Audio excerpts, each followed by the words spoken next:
Benefits పొందినందుకే వచ్చకపోయినా అది ఆ లెక్కనైతే quit pro అని పెట్టాలి కేసు.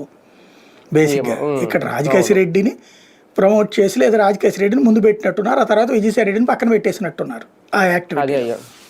అందుకని ఆ కసి కొంచెం పెరిగి ఉండొచ్చును మేబీ. ఓవరాల్గా ఈ ఉదంతంలో రాజకేశి రెడ్డి చెప్పే దాని మీద డిపెండ్ అయి ఉంటుంది అంతే.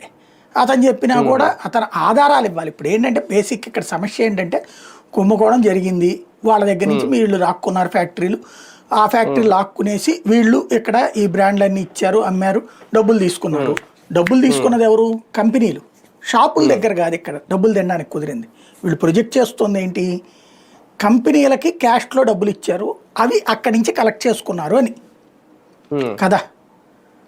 ఇప్పుడు అక్కడ అసలు లెక్క లాజిక్ కావాల్సింది, అది తేలాల్సినటువంటి అంశం. ఇక్కడ ఏంటంటే ఈయన కర్ర వెరక్కుండా పాము చావకుండా టాక్టికల్గా కొట్టారు. తెలుగుదేశంకి సంబంధించినటువంటి మీడియా మనసుని సంతృప్తిపరిచారు. అదే సందర్భంలో తను ఇరుక్కోకుండాను చూసుకున్నారు. ఇంకోటి నేనేం చెప్పాను అని చెప్పడానికి కుదిరింది. అందుకనే చాణుక్యుడు అనమాట, అపర చాణుక్యుడు ఆయన. ఇప్పుడు ఏంటి, నేను చెప్పేశాను కదా, వాళ్ళ పేర్లు చెప్పేసాను, వాళ్ళని ఎంక్వైరీ చేసుకొని పోండి, నాకేం సంబంధంలే. తద్వారా తను సేఫ్. అదే సందర్భంలో వాళ్ళు ఎవరు ఎంక్వైరీ చేసినా ఏముంటుంది, అవునండి మేమందరం కూర్చున్నాం, పాలసీ డెసిషన్ తీసుకున్నారు, తర్వాత తీసుకునే ముందు ఏమేమి సలహాలు అడిగారు చెప్పాం. ఇప్పుడు ఫర్ ఎగ్జాంపుల్ వాళ్ళ టీటీడీ